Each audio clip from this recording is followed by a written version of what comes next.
Oke, hari ini kita mau lihat satu artikel tentang Paskah. Nah, nanti kita akan baca, lalu kalian eh, diskusi sebentar ya. Ada banyak artikel-artikel yang saya tulis ya, terjemahkan. Kemudian di situ biasanya saya bagi di grup itu ada poin-poin teologisnya itu yang penting kalian pelajari juga. Ya, selama ini saya nerjemahin tapi eh, kadang-kadang nggak kepikiran gitu ya bikin poin-poinnya ya. Orang kalau baca mungkin agak males menjang ya. Tapi kalau kalian baca summary-nya di situ dapat. Ya, misalnya tentang homili tentang kebangkitan Tuhan dari Saint Leo. Ini bagus banget homili Paskah pertama dari Gregorius Agung ya, sang teolog. Gregorius sang teolog ya. Homili Paskah yang pertama ini sebenarnya orasi pertama yang sudah pernah saya share ya. Lalu kemudian ada kanon Paskah. Ya, ada kanon Paskah. eh, ini satu kidung atau nyanyian yang menceritakan bagaimana Kristus telah menang atas maut. Ya, misalnya nanti kalau kalian lihat di sini di kanon Paskah ini ada tema-tema penting nih, kebangkitan itu sebagai pemulihan, ya, terus mengajak kita untuk membersihkan indera, ya, pasca kemenangan untuk membersihkan indera kita, ya. Lalu ini adalah Paskah itu juga adalah satu perayaan semesta. Oke, simbolisme air baru, kemenangan atas neraka, kebangkitan sebagai satu kemenangan, dan korban Paskah. Kristus sebagai korban Paskah yang tanpa cacat. Nah, ini poin-poin teologisnya. Tapi ya kalau kalian nggak baca ini, ya dapatnya hanya segini. Tapi kalau baca kanonnya ya tambah ngerti ya bahwa ternyata Paskah itu bukan cuma Yesus bangkit atau Yesus menang atas maut, tetapi mengajak kita juga untuk purifikasi indera, ya. Paskah itu pemulihan atas kodrat manusia dan sebagainya. Ya, misalnya kalau kita baca di sini, ya, hari kebangkitan, wahai semua orang, marilah kita bersinar dengan cemerlang, Paskah Tuhan. Karena Kristus Allah kita telah berpindah dari dalam maut ke dalam hidup dan dari bumi ke surga. Seperti yang kita nyanyikan sekarang ini, nyanyian pujian kemenangan baginya. Ya, nah lalu di sini kadang, marilah kita menyucikan indera, tadi yang saya bilang. Ya, Paskah itu juga bersorak-sorai, hendaklah seluruh alam semesta melihat kemenangan Tuhan. Ya. Nah, ini juga perayaan alam semesta karena Yesus itu juga bukan hanya menebus manusia, tetapi menebus seluruh alam semesta ini. Karena waktu manusia jatuh ke dalam dosa, bukan hanya manusia yang dikutuk, tapi juga apa? Alam semesta, tanah, air, bumi, semuanya dikutuk. Nah, begitu Yesus bangkit dari antara orang mati, ya, dia menginjak-injak kematian itu, kutuk itu akhirnya dikalahkan. Kutuklah, mautlah, semua yang bersifat jahat itu lenyap semua. Nah, itu adalah kalau dalam kidung ini dikatakan hendaklah seluruh alam semesta bersorak-sorai karena Kristus. Kenapa? Karena tadi Kristus menebus seluruh alam semesta. Ya. Nah, wahai kebangkitan, wahai semua orang, mari kita bersinar dengan cemerlang Paskah-Paskahnya Tuhan, karena Kristus Allah kita telah berpindah dari alam maut ke dalam hidup. Nah, itu dari bumi ke surga dan sebagainya. Ya, sebenarnya menarik. Kemarin kalian pernah dengar, bukan ya kemarin lah ya, dengar cerita Petrus berjalan di atas air, ya kan? Ini satu kisah yang kita sudah sering dengar. Nah, waktu itu kita dengar di gereja kan homilinya adalah tentang kesempatan gitu ya. Observasinya adalah ini satu kesempatan yang baik nih dari Petrus ya untuk uh, menunjukkan dirinya ya. Nah, kalau kita lihat sebetulnya cerita tentang Petrus itu bukan soal hanya masalah kesempatan, itu sekian lah gitu ya. Tapi kalau kamu lihat misalnya tadi yang saya bilang air, tanah itu kan semuanya dikutuk gitu ya. Coba aja kamu jalan di atas air, tenggelam kamu, mati ya kan, gitu. Nah, tetapi itu kita harus lihat cerita seperti itu, spiritual meaning itu bukan soal moral aja ya, ambil kesempatan yang terbaik untuk melayani, untuk hidup, ya itu nggak salah.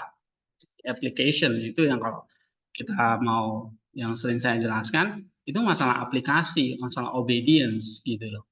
Tapi obedience itu kan di lapisan ketiga, benar nggak? Ya, lapisan keempatnya anagogik. Nah, kalau kalau kita khotbah itu cuma hanya ketaatan, aplikasi, moral, kita skip gitu loh, ya. Nah, lapisan duanya itu apa? Tentang spiritual meaning kan. Semua harus terkait dengan kehidupan Kristus dan kehidupan kita gitu. Christ center-nya itu loh. Christ center dan eklesialnya. Ya, waktu Petrus berjalan di atas air itu kan dia tenggelam, lalu ada Kristus yang berjalan di atas air juga kan, dan dia tidak tenggelam. Nah, ini satu kontras yang luar biasa. Petrus mewakili manusia yang dikutuk oleh alam semesta dan akhirnya dia tenggelam oleh air. Kenapa dia dikutuk? Ya karena dia itu berdosa juga. Makanya dia tenggelam gitu. Loh Petrus kok Yesus kok nggak tenggelam padahal Yesus kan juga 100% manusia kan? Kenapa kok dia nggak tenggelam? Nah, karena dia itu satu simbol dia menang atas dosa, menang atas air sebagai simbol dari alam yang sudah dikutuk gitu. Sehingga kita ada di alam yang dikutuk ya adalah kematian gitu. Termasuk kalau kamu tenggelam dalam air kamu akan mati. Ya, tetapi tangan Yesus menolong tangan Petrus. Nah, ini seperti bangsa Israel yang menyeberang Laut Merah ketika dikejar oleh pasukan Firaun di Mesir, ya kan? Dan pasukan Firaun itu tenggelam oleh air, sedangkan bangsa Israel itu melalui Musa setelah selamat. Mereka bisa melewati air itu gitu. Laut itu dibelah, lalu mereka berjalan. Tapi itu bukan Paskah yang sempurna. Karena apa? Karena mereka tidak berjalan di atas air. Oke, tapi itu menunjukkan bahwa memang Allah itu membuka jalan kepada bangsa Israel supaya dia bisa lewat. Tapi mereka lewat itu bukan berjalan di atas air, tapi di atas tanah gitu sebetulnya. Ya, cuma airnya terbelah. Tapi endingnya adalah bangsa Israel tidak binasa. Pasukan Mesir itu mewakili orang-orang yang jahat itu akan binasa oleh air, tenggelam semua. Nah, ini kan cerita kembali di kisah Petrus itu, Petrus mewakili umat manusia ini oleh karena dosa. Kenapa? Kok tapi awalnya Petrus kok bisa berjalan, Pak? Begitu dia ragu, dia tenggelam. Nah, ini mengingatkan kita lagi bahwa keselamatan itu nggak tergantung hanya pada Yesus saja gitu, tetapi pada iman. Begitu kita ragu, ya, maka Paulus mengatakan segala sesuatu yang kita kerjakan tanpa iman itu mendatangkan apa? Dosa. Without faith is sinful. Karena tanpa Allah, iman itu connect kita dengan Allah. Jadi kalau kita terpisah dari Allah tanpa Allah, maka itu akan mati. Termasuk Petrus, dia begitu dia tanpa iman, ragu, dia tenggelam, dia mati oleh air itu. Ya, nah tetapi iman nggak cukup. Ada Kristus gitu. Ya, tetapi karena Petrus ragu, manusia itu berdosa, akhirnya dia tenggelam. Tapi ada Petrus yang datang menarik si siapa? Petrus. Nah, ini adalah Petrus itu adalah cerita Paskah.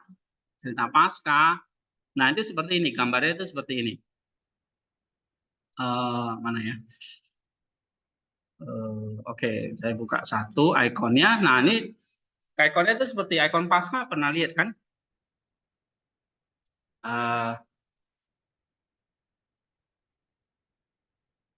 Oke, cerita Paskah itu seperti ini, ikon Paskah, tunggu ya. Nah, ada tangan Yesus yang menggandeng. Di sini kalau gambarnya itu Adam dan Hawa gitu. Ya. Nah, ini kan sama seperti tangan Yesus menggandeng siapa? Petrus. dia angkat keluar dari air, dia angkat keluar dari kematian. Nah, sama seperti pasca Yesus masuk ke dalam Hades, dia mengangkat Adam dan Hawa keluar dari Hades. That's it. That's the point. Itu intinya yang kita mesti sampaikan. Ya, tentang kisah Petrus itu. Nah, itulah pentingnya kenapa Injil, ya, atau kalian mau homili nih, mau khotbah, cari spiritual meaning-nya.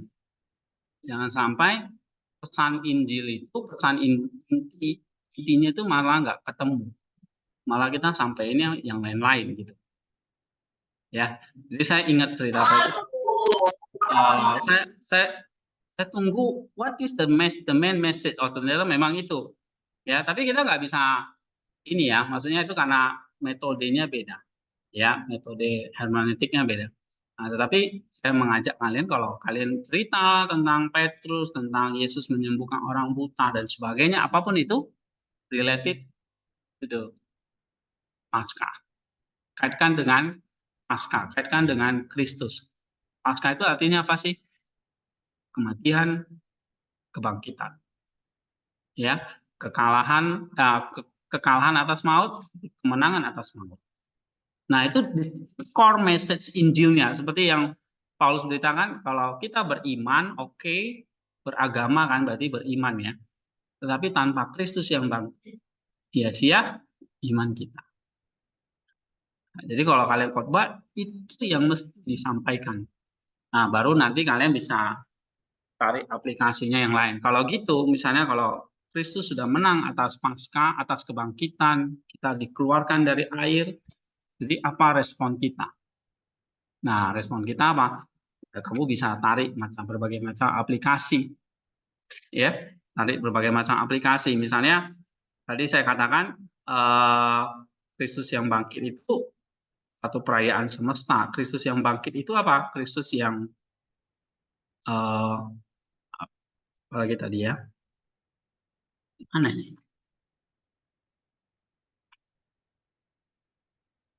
Kristus yang bangkit itu adalah Kristus yang kita mesti kerjakan namanya purifikasi indera. Kristus yang bangkit itu apa? Kita minum minuman yang baru, bukan dari tanah yang tandus, ya. Nah, Kristus yang bangkit itu apa? Kristus yang bangkit adalah Kristus yang menang atas neraka dan sebagainya. Jadi kita bisa tarik ke yang lain-lain, tapi core message itu jangan lupa, gitu.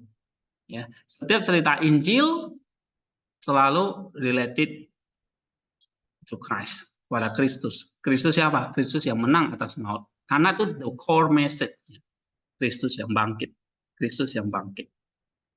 Nah, kita nggak boleh lupa itu dalam setiap khotbah. Ya, nah sekarang kita mau baca kenapa penting banget. Atau ini misalnya homili Paskah ya dari Gregorius sang teolog ini. Ya katakan, nah Kristus yang bangkit kita beritakan tentang pengampunan. Kristus yang bangkit kita menjadi seperti Kristus. Nah, ini contoh misalnya ya, kalian baca, terus kalian tarik dong poin-poin teologisnya seperti ini. Karena kalau kita khotbah itu cuma Petrus, ya cuma hanya levelnya, ya kita harus pakai kesempatan yang baik dari Tuhan. That's not the main point-nya gitu loh, bukan poin utamanya itu di situ. Ya, core message-nya jadi akhirnya jadi terlupakan. Ya. Nah, Petrus yang tenggelam di atas air, ya di dalam air, itu kita lihatnya sebagai apa? Sebagai manusia yang jatuh ke dalam dosa akan mati. Tetapi ada tangan Kristus yang menopang. Ya, nah ini seperti simbolnya seperti ini tadi. Seperti ada tangan. Ini Pak Levi baru gabung ya. Nah ini seperti ada tangan Kristus yang menarik Petrus keluar dari air. That's it. Itu core message ya. Nah sekarang kita mau lihat tentang satu homili dari ini ya.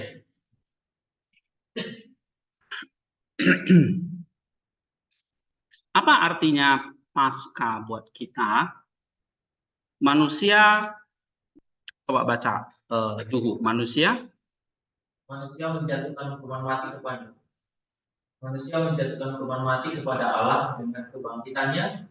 Dia menjatuhkan hukuman kekekalan kepada manusia. Sebagai balasan dari sebuah pemukulan, dia memberikan kedudukan sebuah pelecehan menjadi berkat kematian keabadian. Iya, jadi dari Petrus yang sok-sok nih, ya, mau berjalan di atas air, akhirnya timbul apa? Kematian. Tetapi di seberang sana ada Kristus yang dengan rendah hati, ya, yang dengan penuh kasih, dia bisa berjalan di atas air tanpa tenggelam. Nah, ini artinya apa? Bahwa manusia sisi yang ekstrim, yang jahat banget. Tapi Allah di sisi yang baik. Gitu. Nah, ini bertemu nih. Harusnya kalau magnet itu utara dengan utara itu nggak bisa ya, nolak ya. Utara dengan selatan gitu ya. Baik dan jahat itu bisa bertemu. Sama seperti tadi dikatakan artikel ini, manusia mati tapi Allah beri kehidupan. Ya, manusia mukul, Yesus beri pelukan. Manusia melecehkan, Yesus memberi berkat. Ya, manusia mati tapi Allah memberi keabadian. Oke, coba baca lagi. Manusia tidak pernah menunjukkan kebencian yang begitu besar kepada Tuhan seperti ketika ia menyalibkannya, dan Tuhan tidak pernah menunjukkan kasih yang begitu besar kepada manusia seperti ketika ia bangkit. Nah, artinya apa ini? Ngerti nggak ini? Sisi ekstrim lagi. Ini seperti Petrus ya, yang sok-sokan. Tadi ada Petrus yang ada Tuhan yang humble, mau kasih, gitu ya. Petrus yang tidak beriman, ada Allah yang terus memberikan belas kasihan, gitu ya. Nah, ada manusia yang begitu benci kepada Tuhan, menyalibkannya, tapi justru Allah apa? Ia menunjukkan kasih yang begitu besar kepada manusia. Kamu lihat dua ekstrim ini ya, gitu. Nah, kalau kamu bisa lihat cerita Alkitab itu ya, misalnya kayak Petrus itu interesting, menarik gitu loh. Dua kutub ini, ya. Ada pasca, ada kebangkitan Tuhan, tapi di sisi lain ada kematian manusia. Nah, makanya kamu lihat ikonnya itu seperti ini. Ya. Ikonnya itu seperti ini. Ini semua di Hades ini. Ya.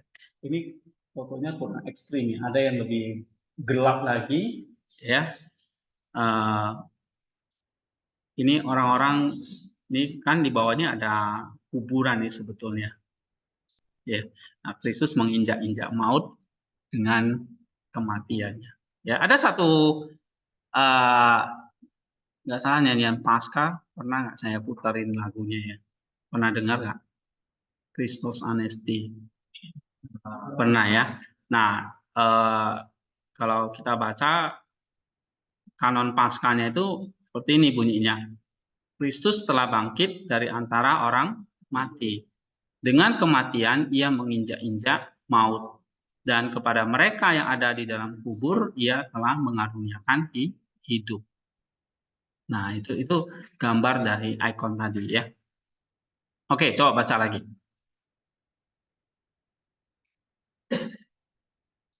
Terus manusia bahkan ingin merendahkan Allah menjadi fana, tetapi Allah dengan kebangkitannya menjadikan manusia abadi. Iya, tuh. Terus Allah yang disalibkan telah bangkit dan telah mengalahkan maut. Kematian tidak ada lagi, keabadian telah melingkupi manusia dan seluruh dunia. Nah, tadi saya bilang, kebangkitan itu bukan hanya buat manusia. Tapi pasca itu adalah pasca semesta. Dan itu hanya terjadi sekali, pasca itu. Jadi ini pasca bagi seluruh dunia. Manusia ditebus dari dosa, alam dibebaskan dari dunia. Itu. Ya, dunia itu dibebaskan dari segala kutukan. Ya, coba baca lagi. Dengan kebangkitan Allah, natur manusia telah dituntut secara tak terelakkan menuju dalam keabadian dan telah menjadi mengerikan bagi kematian itu sendiri. Karena sebelum kebangkitan Kristus, kematian adalah hal yang menakutkan bagi manusia, tetapi setelah kebangkitan Kristus, manusia menjadi lebih menakutkan bagi kematian. Nah, ini artinya apa? Dengan Paskah, dengan kebangkitan Tuhan itu, maka apa? Natur, kalau kita kan ada dalam kontrak manusia yang dalam kontrak itu ada namanya sifat kematian. Nah, sehingga memang manusia itu begitu takut yang namanya dengan kematian. Tapi begitu ada Paskah, Tuhan sudah mengalahkan kematian, maka kematian itu tidak lagi menakutkan. Kenapa enggak menakutkan? Justru dia katakan di sini manusia menjadi lebih menakutkan bagi kematian. Ya, artinya apa? Kematian itu justru yang takut. Makanya Kidung Paskah itu mengatakan menginjak-injak maut. Jadi maut-mautnya itu sudah diinjak. Kematian itu justru yang takut sama kita. Begitu ada setiap orang Kristen yang mati, ya, martir ada katakan maut itu takut sama martir. Kenapa? Karena dia sudah nggak bisa menggoda dia untuk menyangkal Kristus. Kalau kita yang hidup masih bisa, ya. Tapi kalau dengan kematian orang itu mati, dia selesai, maut itu takut. Kenapa? Karena dia sudah menjadi milik Kristus. Iblis nggak bisa rebut lagi. Nah, kita ini yang masih hidup ini yang agak khawatir ini, ya. Gitu. Seperti Petrus tadi ya, bisa tenggelam. Oke, coba lagi baca. Ketika manusia itu dengan iman, manusia yang telah bangkit, ia hidup di atas maut, di luar jangkauannya, maut menjadi tumpuan baginya. Wahai maut, di manakah singkatmu? Wahai maut, di manakah kemudahanmu? Iya. Oke. Terus? Ketika seseorang yang menjadi milik Kristus mati, dia hanya menanggalkan tubuhnya seperti pakaian yang akan dikenakan kembali pada hari Tuhan. Iya. Terus? Sebelum kebangkitan Allah manusia, kematian adalah bentuk kedua dari manusia, kehidupan pertama, kematian kedua. Tetapi dengan kebangkitannya, Tuhan telah mengubah segalanya. Keabadian telah menjadi natur kedua manusia, telah menjadi hal yang alamiah bagi manusia, dan kebangkitan menjadi hal yang tidak alamiah. Kematian. Alamiah. Terus? Bagaimana sebelum kebangkitan Kristus adalah alamiah bagi manusia untuk menjadi panas, demikian pula setelah kebangkitan Kristus adalah alamiah bagi manusia untuk menjadi abadi. Nah, itu tadi yang saya bilang. Natur keduanya sekarang ditukar dengan kehidupan. Sehingga setelah kebangkitan Kristus, maka hal yang wajar, alamiah bagi manusia untuk menjadi abadi. Kenapa? Kematian itu sudah dikalahkan. Oke, terus baca lagi. Oleh dosa, manusia menjadi fana dan sementara. Oleh kebangkitan Allah manusia, ia menjadi abadi dan tetap. Disinilah kuasa, kekuatan, dan kemanusiaan kebangkitan Kristus.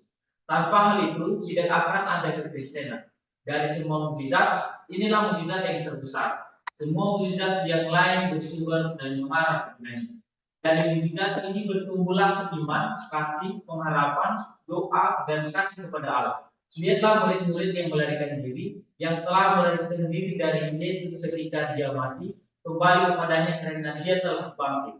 Perhatikanlah kepada kepala pasukan mengakui Kristus sebagai anak Allah ketika dia melihat kebangkitan mereka. Nah, artinya apa ini? Sebelum Paskah, manusia itu fana dan sementara, artinya tidak abadi, fana. Tapi oleh kebangkitan Tuhan, manusia itu menjadi apa? Abadi, jadi kekal. Ya, maka kebangkitan Kristus itu menunjukkan ada kuasa. Oke, ada kekuatan, bahkan itu mujizat mengubah kematian itu jadi kehidupan yang kekal. Itu Paskah kita. Nah, itu core message yang kita mesti beritakan. percaya kepada Kristus, bukan hanya jadi orang Kristen aja. Ya, kekristenan itu bukan cuma datang ke gereja, nyanyi, tepuk tangan, terus kasih persembahan gitu doang. Kekristenan itu kamu memperoleh kuasa Paskah, mujizat terbesar. Ya. Nah, tetapi mujizat ini bertumbuh dari mana? Bertumbuh dari mana? Dari iman. Bersumber dari mana? Dari iman kita.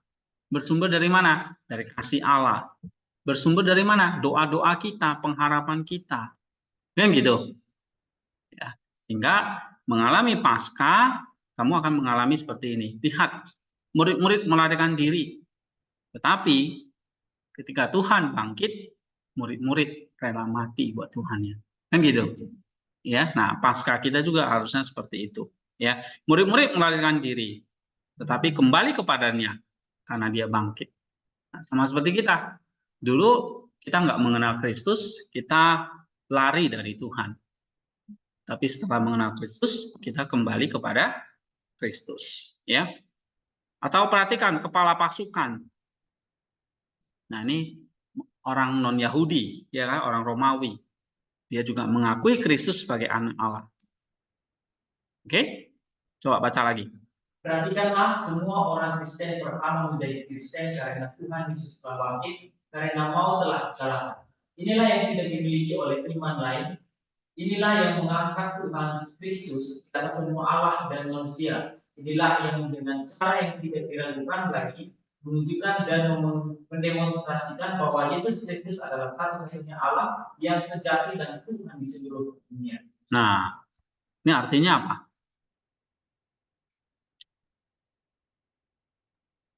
Kita menjadi Kristen itu karena apa? Karena Kristus yang bangkit. Jadi kekristenan nggak ada kalau saat itu Kristus mati disalib lalu selesai gitu. Ya, kalau disalib udah dikubur selesai. Petrus dan teman-teman akhirnya kembali jadi orang biasa. Tidak. Ya, mereka nggak jadi orang biasa, mereka jadi orang Kristen. Ya kan? Lalu mereka mendemonstrasikan, menunjukkan kepada dunia bahwa dialah Allah yang sejati, Tuhan yang sejati. Itu karena kebangkitan Kristus. Coba baca ini, Krisman. Gantian. Karena kebangkitan Kristus, karena kemenangannya atas maut, Anda telah menjadi, terus menjadi, akan terus menjadi orang Kristen. Seluruh sejarah Kristenan tidak lain adalah sejarah mukjizat. Yang unik yaitu kebangkitan Kristus yang tidak terputus-putus menebus hati orang-orang Kristen dari hari ke hari, dari tahun ke tahun selama berabad-abad hingga dari hari akhir, ya. Oke. Nah, di sini dia ngomong apa? Kebangkitan Kristus itu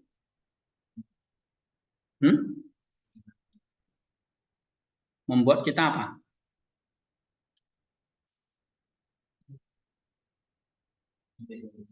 Iya, membuat kita tuh hari ini, besok, dan seterusnya kita adalah orang-orang Kristen.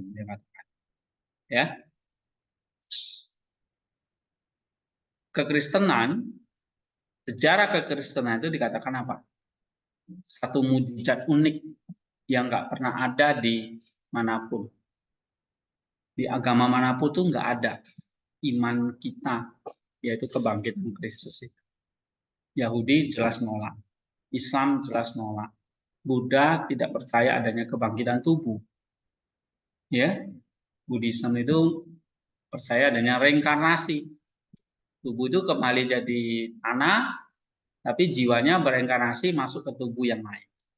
Gitu. Ya. Buddhisme, Hinduisme juga seperti itu. Jadi nggak ada iman kita yang unik seperti ada kebangkitan tubuh. Agama-agama pagan, Yunani, semua tidak percaya adanya tubuh itu bisa bangkit lagi. Cuma di kekristenan, tubuh itu akhirnya bangkit lagi. Ya, makanya Paulus tuh bilang, kalau kita bicara sama orang Yunani tentang kebangkitan tubuh, kita diketawain, dianggap orang bodoh. Ya, Ya, karena filsafat mereka mengajarkan tidak ada kebangkitan tubuh. Maka Paulus memberitakan Injil nih sama orang-orang Yunani yang pada saat itu filsafat Yunani atau Helenisme itu kan sudah menguasai Eropa ya. Roma, Italia semuanya itu sudah dikuasai oleh filsafat Helenisme. Ya, tetapi ya karya Roh Kudus ya, banyak orang percaya kepada kebangkitan tubuh. Mereka bisa menerima gitu. Ya, adanya kebangkitan tubuh. Oke. Baca lagi. Manusia dilahirkan pada kenyataannya, bukan ketika ibu yang melahirkannya ke dalam dunia. Tetapi ketika kita menjadi percaya kepada Kristus yang telah bangkit, karena pada saat itu, itulah ia dilahirkan untuk hidup yang kekal. Sedangkan seseorang ibu melahirkan anak untuk kematian, untuk tubuh. Kebangkitan Kristus adalah ibu dari kita semua. Semua orang Kristen ibu dari yang abadi. Dengan iman kepada kebangkitan Kristus, manusia dilahirkan kembali, dilahirkan untuk kekekalan, itu mustahil. Kata orang yang skeptis, tetapi didengarkanlah apa yang dikatakan oleh Allah manusia yang telah bangkit. Bagi orang yang percaya segala sesuatu mungkin. Orang percaya adalah orang yang hidup dengan segenap hati, dengan segenap jiwanya, dengan segenap keberadaannya sesuai dengan Injil Tuhan yang telah bangkit. Iya. Jadi kalau kebangkitan Kristus itu adalah dikatakan ini saya simbol sebagai ibu yang melahirkan kita untuk kehidupan. Sedangkan ibu kita yang asli lahirkan kita, memberi kita hidup untuk mati. Kristus melahirkan kita untuk hidup. Nah, maka dalam Kristus itu ada istilahnya kelahiran baru, kelahiran kembali menjadi manusia baru gitu. Ya. Tapi bukan setelah kamu mati baru lahir baru lagi. Nah, itu di konsep Buddhisme. Kamu mati, kamu bisa lahir lagi gitu. Jadi di kita enggak, kita lahir di dunia ini juga gitu. Ya. Oke. Baca lagi. Iman adalah kemenangan kita yang dengan kita menaklukkan maut. Iman kepada Tuhan yang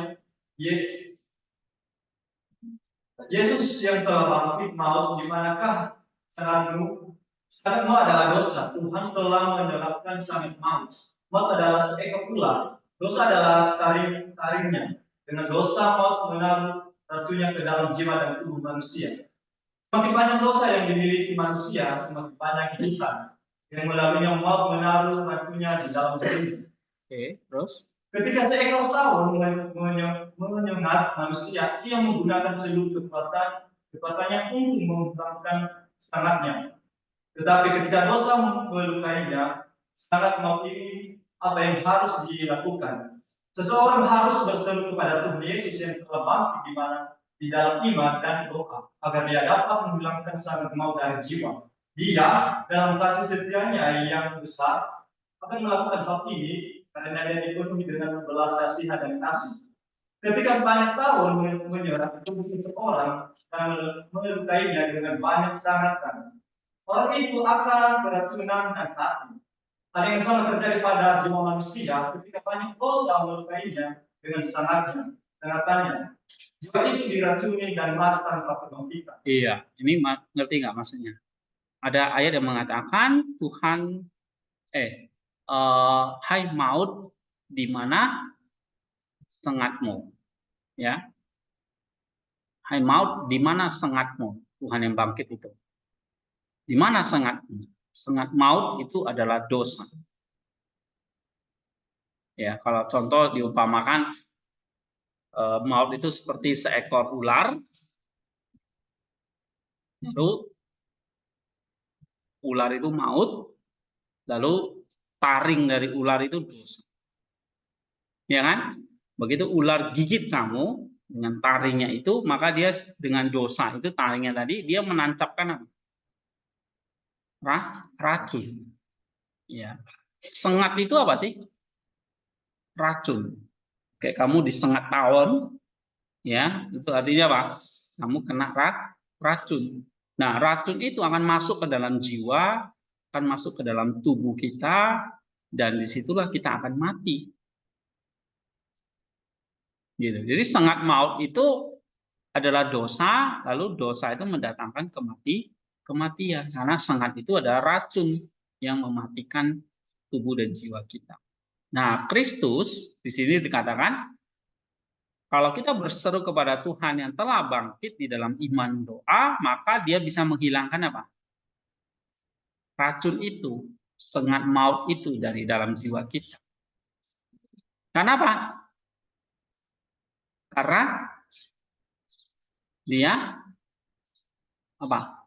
Dia sudah mengalahkan, iya, dia sudah mengalahkan si maut itu, si ular tadi itu. Jadi kalau dia sudah mengalahkan maut atau ular itu, kalau ularnya mati, bisa ngeluarin sengatnya lagi nggak? Nggak bisa. Nggak ada sengat, nggak ada dosa lagi, nggak ada kematian lagi. Ya, nah di sini ketika banyak tawon yang menyerang tubuh seseorang dan melukainya dengan banyak sengat, orang itu akan keracunan dan mati. Hal yang sama terjadi pada jiwa ketika banyak dosa melukainya dengan sengatnya, jiwa itu diracuni dan mati tanpa kebangkit. Oke, coba baca Fitri. Dengan menaklukkan dosa di dalam dirinya melalui Kristus, manusia mengalahkan maut. Jika kita menjalani hari tanpa mengalahkan sedikit dosa kita, ketahuilah bahwa kita telah mati. Kalahkanlah 1, 2, atau 3 dari dosa-dosa kita, dan lihatlah, kita telah menjadi lebih muda daripada pemuda yang tidak menua, muda dalam keabadian dan kekekalan. Jangan pernah lupa bahwa percaya kepada kebangkitan Tuhan Yesus Kristus, Tuhan Kristus berarti terus-menerus berperang melawan dosa, melawan kejahatan, melawan. Nah, ini bagus banget nih. Jadi kalau kita beriman kepada Kristus yang sudah mengalahkan maut, maka apa konsekuensinya? Atau apa aplikasinya? Ayo jawab. Ini kalian kalau ditanya diam, kayak patung, ngerti atau enggak, habis itu ngantuk-ngantuk. Kesempatan belajarmu makin menipis. Ini udah mau habis semester ini. Ya, ayo jawab kamu. Ngantuk nih. Iya. Nih, kamu juga. Apa artinya kita punya iman kepada Kristus yang bangkit?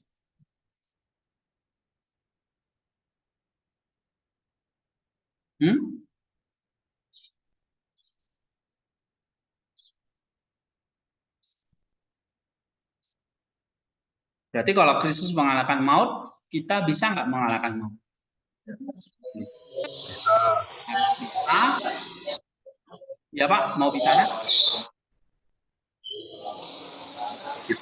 Kita mendapatkan kekalahan juga Pak, sama seperti Kristus. Oke. Kita juga harus mengalahkan maut sama seperti Kristus. Nah, tadi kalau dikatakan mengalahkan maut, maut itu ular. Ular itu mengeluarkan sengat kayak tawon. Sengat itu racun. Ya kan? Sengat itu adalah racunnya. Taring itu gigitannya itu dosanya. Ini kan ilustrasi aja ya. Oke. Jadi kalau taring itu dosanya, sengatan itu racunnya, ya. Maka kalau kita mau mengalahkan maut, kita harus mengalahkan apa? Sengatannya. Ya kan? Kalau kamu udah ibaratnya gini, udah kebal nih dengan sengatannya, ya dosa itu racun itu nggak bisa mematikan kamu lagi. Gitu. Nah itu yang terjadi ya. Jadi kalau misalnya kita percaya kepada Kristus yang bangkit, maka kita harus bisa mengalahkan 1, 2, 3 dari dosa-dosa kita. Ya, maka kita akan menjadi lebih muda daripada pemuda yang tidak tua. Kita akan jadi abadi, muda dalam keabadian dan kekekalan. Itu ya. Coba baca lagi. Jika seseorang berperang melawan dosa dan hawa nafsu, ini menunjukkan bahwa ia benar-benar percaya kepada Tuhan yang bangkit. Nah, itu dia. Jadi kalau kamu percaya kepada Tuhan yang bangkit, maka kamu akan apa? kamu akan apa? Berperang melawan dosa dan hawa. Terus? Perang melawannya, ia berperang demi hidup yang kekal. Jika ia tidak berperang, maka imannya sia-sia. Jika iman seseorang bukanlah perjuangan untuk keabadian dan kekekalan, maka katakanlah kepada saya apakah itu. Jika iman kepada Kristus tidak membawa kita kepada kebangkitan dan hidup yang kekal, lalu apa gunanya iman itu bagi kita? Jika Kristus tidak bangkit, yang berarti bahwa dosa dan maut tidak dikalahkan. Lalu mengapa kita harus percaya kepada Kristus? Iya, jadi Kristus yang bangkit itu sudah mengalahkan maut. Berarti dia mengalahkan ular, dia mengalahkan sengatnya, mengalahkan taringnya dosanya. Dan kita diajak untuk mengalahkan itu juga. Sendiri bisa? Enggak. Bersama dengan Kristus. Ya, karena Kristus sudah pengalaman ngalahin mereka, maka kita belajar dari sang guru nih yang sudah punya pengalaman yang sama. Nah, tapi kalau kita nggak melakukan hal itu, maka dikatakan ini imannya sia-sia. Jadi kalau kita nggak berperang melawan, kita tidak berperang demi keabadian, maka iman kita sia-sia.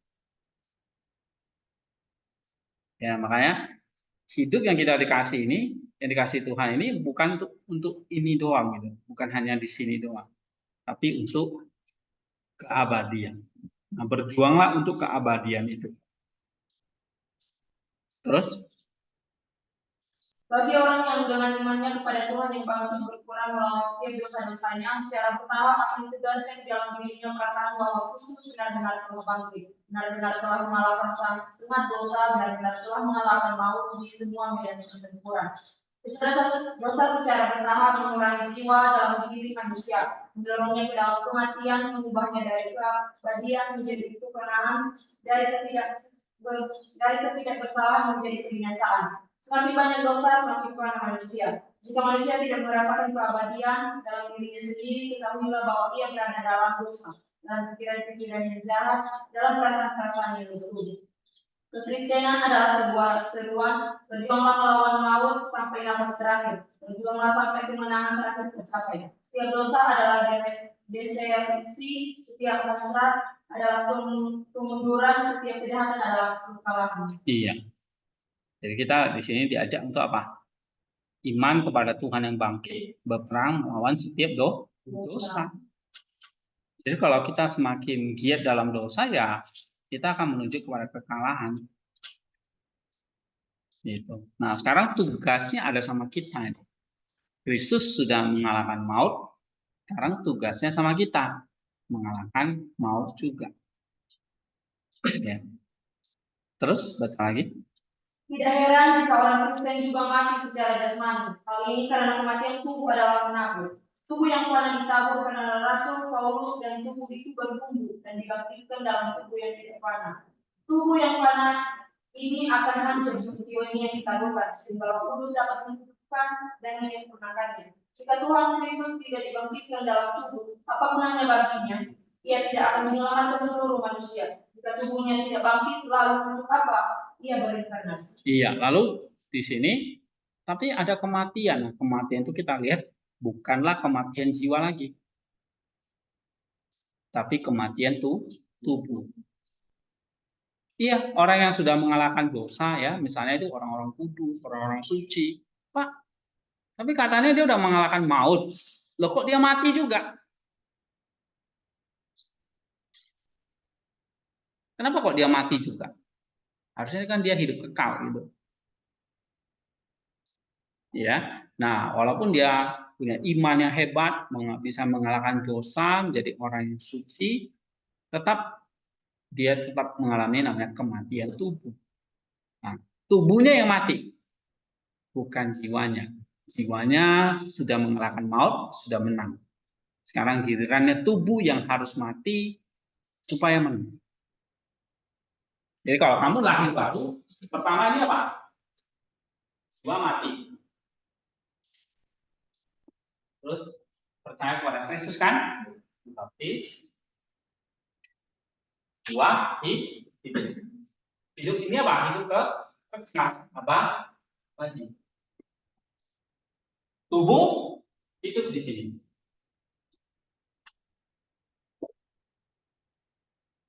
Tubuh hidup.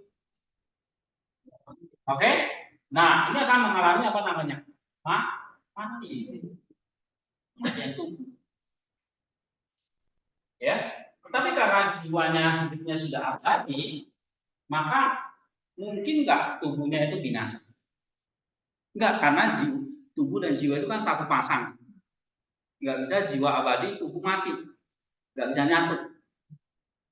Ya, kalau jiwanya sudah abadi, otomatis apa? Tubuhnya apa? Jadi kematian itu jalan masuk menuju ke abadi. Maka Paulus bilang di situ apa? Bukan mengubur, tetapi menabur itu artinya apa? Akan tumbuh lagi. Jadi tubuh yang kamu ditabur ini masih itu tabur. Supaya apa? Tumbuh jadi tubuh yang baru, tubuh yang abadi, atau Paulus bilang itu tubuh apa? Tubuh rohani. Tubuh rohani itu artinya apa nih? Tubuh seperti tubuh kebangkitan, tubuh yang soal di sini fana, tubuh fana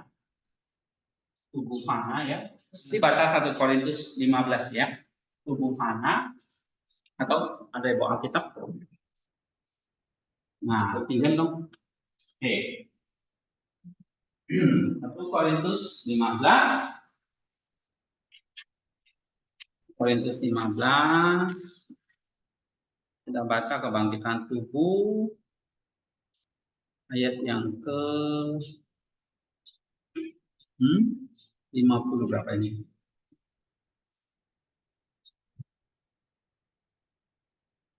Nih, 40-an ya. Yang ditaburkan dalam 43 aja ya. Ditaburkan dalam kehinaan, dibangkitkan dalam kemuliaan. Ditaburkan, tapi bangkit apa? Kemuliaan. Ditaburkan dalam kelemahan, dalam kekuatan. Jadi di sini ada kemuliaan, ada kekuatan. Ya. Yang ditaburkan adalah tubuh alamiah di sini. Tubuh yang fana maksudnya tubuh alamiah.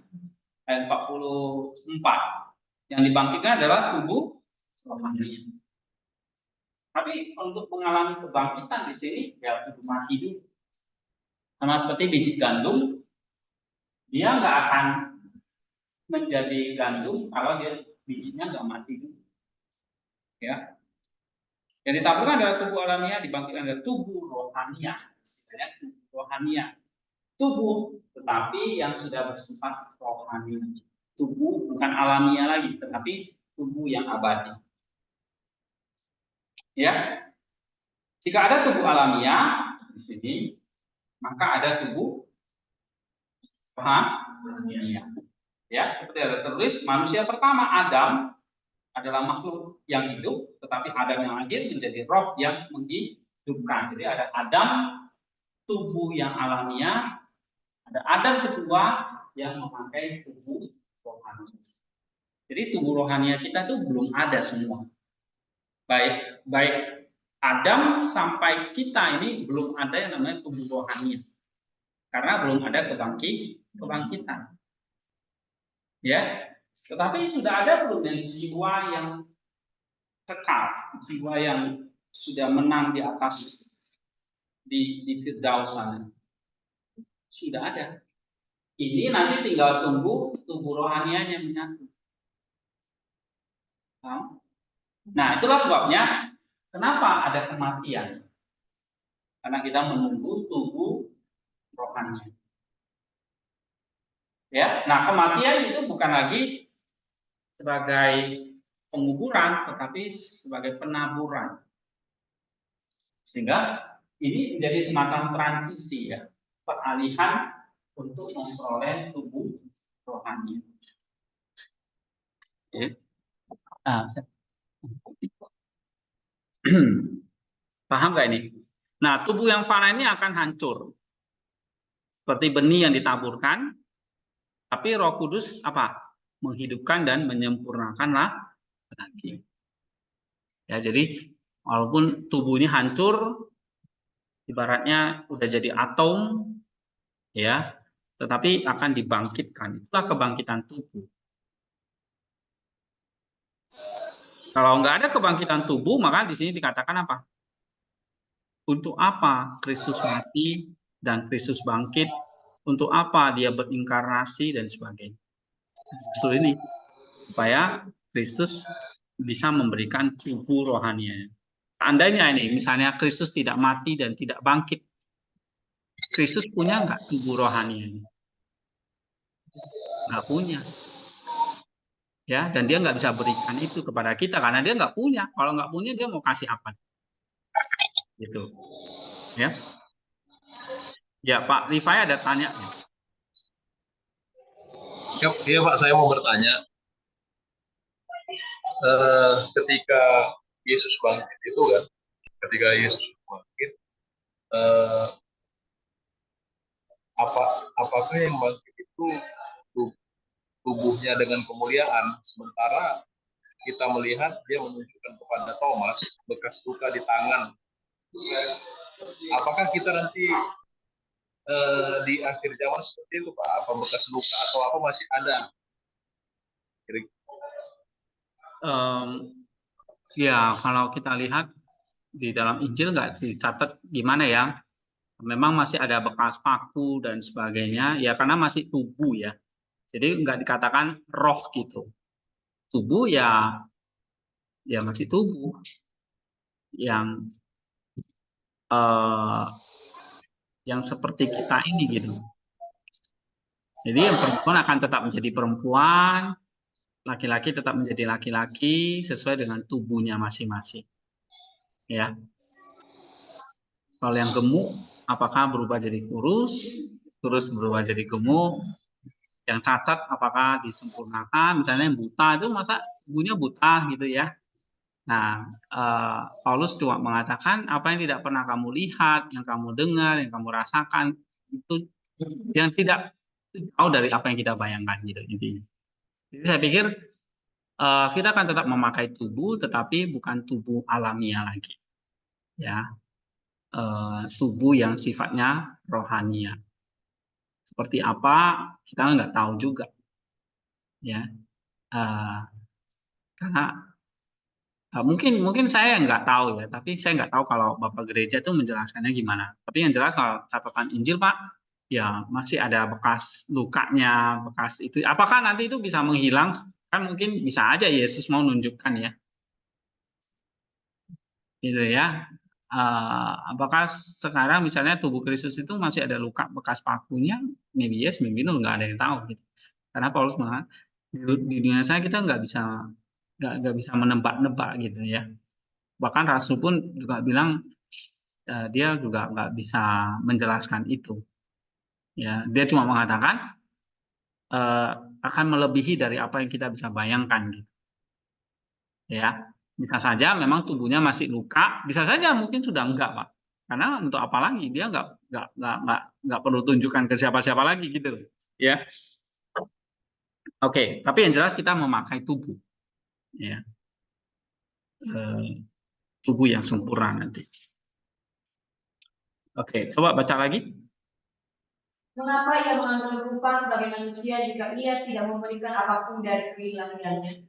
Jika Kristus tidak bangkit, lalu mengapa harus percaya kepadanya? Sejujurnya saya tidak akan pernah percaya kepadanya seandainya dia tidak bangkit dan karena itu tidak mengalahkan maut. Musuh terbesar kita telah dibunuh dan kita telah diberi keabadian. Tapi hal ini di dunia kita akan menjadi sebuah pertunjukan yang berisik dari kebodohan dan keputusasaan yang menjijikkan. Karena tidak ada kebodohan yang lebih besar daripada dunia ini tanpa kebangkitan, dan tidak ada keputusasaan yang lebih besar daripada kehidupan ini tanpa keabadian. Tidak ada makhluk di dunia ini yang lebih menyedihkan daripada orang yang tidak percaya pada kebangkitan orang mati. Akan lebih baik jika orang seperti itu tidak pernah dilahirkan. Iya, jadi satu kebodohan yang luar biasa kalau kita tidak percaya ada kebangkitan tubuh. Ya, kalau kamu di sini tidak percaya, otomatis apa? Di sini, kalau kamu tidak percaya, jiwamu mati, di sini tetap mati, di sini akan mati. Jiwa yang mati, begitu tubuhnya hidupnya berakhir, mati, jiwanya mati, akan dapat tubuh yang mati. Jadi tergantung kamu setelah mati itu dapat jiwa yang abadi atau enggak. Jiwa abadi, tubuhmu pasti nanti abadi. Tapi kalau jiwamu mati, ya tubuhmu juga akan tubuh yang mati. Oke. Baca lagi. Di dunia manusia, kematian adalah siksaan terbesar dan kengerian yang tidak manusiawi. Kebebasan dari siksaan dan kengerian itu adalah keselamatan. Keselamatan seperti itu diberikan kepada umat manusia oleh Sang Penakluk Maut, manusia Allah yang bangkit. Dia menceritakan kepada kita semua misteri keselamatan melalui kebangkitannya. Selamatkan berarti menjamin tubuh dan jiwa kita akan keabadian dan hidup yang kekal. Bagaimanakah kita mencapai hal ini? Tidak ada cara lain selain dengan kehidupan yang teotropis, kehidupan yang baru, kehidupan di dalam Tuhan yang bangkit, di dalam dan oleh kebangkitan Tuhan. Nah, oleh sebab itu di sini maka katakan apa? Jiwa yang mati ini perlu dibangkitkan, dihidupkan lagi, supaya jadi hidup. Kan ini sudah mati. Kapan dibangkitkan? Di sini. Jadi jiwa itu bukan dibangkitkan nanti tunggu akhir zaman. Akhir zaman itu yang dibangkitkan apa? Tubuh. Akhir zaman nanti yang dibangkitkan itu apa? Tubuh, bukan jiwa. Karena apa? Jiwanya sudah dibangkitkan di sekarang. Paham ya maksudnya? Nah, jiwanya itu dibangkitkan kapan? Ya waktu kamu waktu kamu dibaptis. Berbaptis itu artinya apa? Kamu, jiwamu ikut mati dan ikut dibangkitkan bersama dengan Kristus. Maka peristiwa pembaptisan itu adalah peristiwa kayak kamu tuh kayak dipindahin 2000 tahun yang lalu. Kamu disalib dan kamu dibangkitkan. Nah, disitulah jiwamu hidup. Jiwamu mati dan dikuburkan dan dibangkitkan. Di dunia ini gitu. Bukan nanti tunggu Tuhan Yesus datang. Kalau itu udah telat. Ya, gitu. Jadi kedatangan pertama itu adalah kebangkitan jiwa, kedatangan yang kedua adalah kebangkitan tubuh. Paham nggak maksudnya? Ya, kedatangan Kristus yang pertama dia memberikan kebangkitan jiwa, supaya jiwamu bangkit, supaya kamu bisa memperoleh jiwa yang hidup. Kenapa? Karena jiwanya udah mati kan gitu kan. Supaya hidup perlu apa? Dihidupkan atau dibangkit. Ya. Maka tidak ada cara lain selain kamu percaya kepada Sang Penakluk Maut itu yang sudah membangkitkan jiwa-jiwa orang mati itu. Di mana dia membangkitkan jiwa orang-orang mati itu? Ini nih. Waktu dia turun ke Hades. Mana ya? Nah, waktu dia turun ke Hades. Ini kan semua jiwa-jiwa ini. Ini Adam, Hawa, ini tubuhnya nggak tahu udah kemana gitu. Udah hancur lah. Ya, kalau baca ceritanya kisah kematian, kehidupan setelah kematian dari David Eagleman, ya, tubuh itu berubah dari atom itu nanti berubah jadi burung, burung itu udah mati berubah jadi ular, jadi atom itu kan berevolusi terus gitu. Ya. Nah, sehingga dia berimajinasi, ya kalau kita merasa kehilangan orang yang kita cintai, ya itu manusiawi. Tapi ingat juga, dia nggak kemana-mana, dia ada di alam ini. Ya gitu. Dia ada di seekor helai burung bulu dari seekor helai bulu dari seekor burung, dia ada di situ, ya.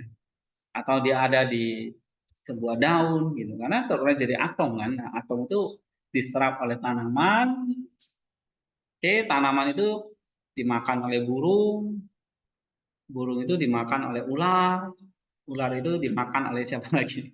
Oleh manusia, ya. Nah, jadi atomnya itu tubuhnya atom itu berpindah nggak tahu udah kemana gitu.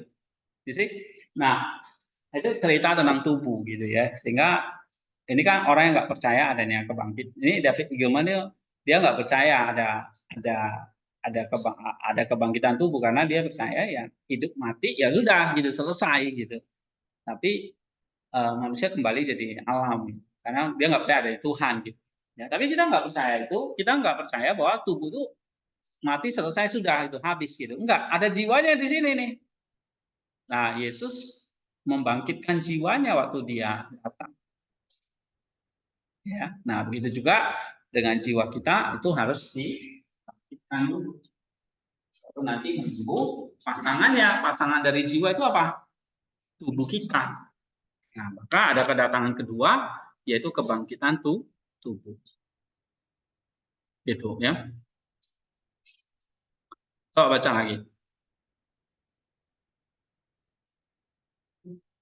Bagi kita orang Kristen, kehidupan kita di dunia ini adalah sebuah sekolah di mana kita belajar untuk memastikan diri kita sendiri akan kebangkitan dan hidup yang kekal. Apa gunanya hidup ini jika kita tidak dapat memperoleh hidup yang kekal, tetapi untuk dibangkitkan bersama Tuhan Kristus. Manusia pertama-tama harus menderita bersamanya dan menjalani hidupnya sebagai hidupnya sendiri. Jika ia melakukan hal ini, maka pada hari Paskah ia dapat berkata bersama Saint Gregorius sang teolog. Terus? Kemarin aku disalibkan bersamanya, hari ini aku hidup bersamanya. Kemarin aku dikuburkan bersamanya, hari ini aku bangkit bersamanya. Iya, jadi waktu kamu mati ini disalibkan bersamanya, ya. Berarti kemarin ini kamu disalibkan bersamanya, hari ini aku hidup bersama. Kalau jiwa yang mati sekarang jadi hidup. Nah, jiwa yang hidup ini kan jiwanya jadi hidup ya. Jiwa yang hidup ini masih menempel di mana? Di tubuh yang hidup. Gitu. Nah, di sini saatnya lah jiwa yang hidup ini menuntun tubuh yang hidup itu pada tubuh yang kekal. Ya, karena yang mati kan nggak bisa menuntun yang hidup.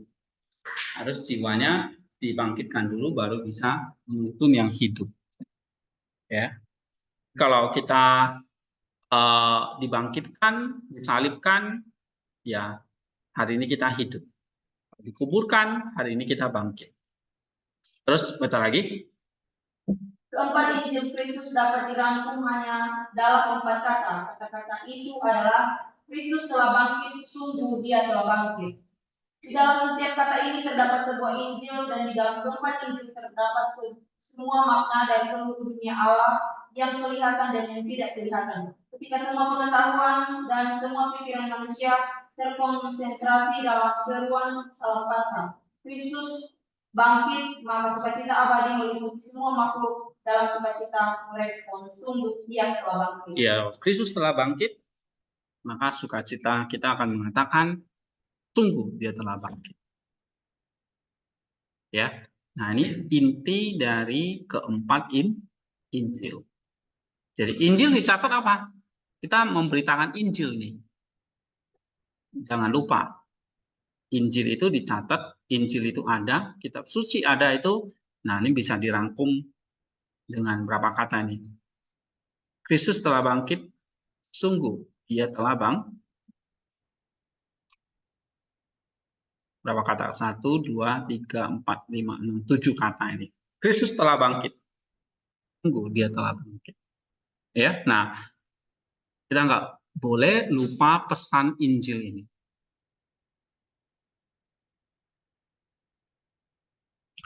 Oke, ada pertanyaan?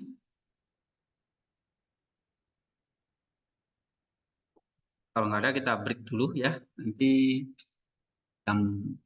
kita break 5-10 menit lah. Terus kita masuk lagi.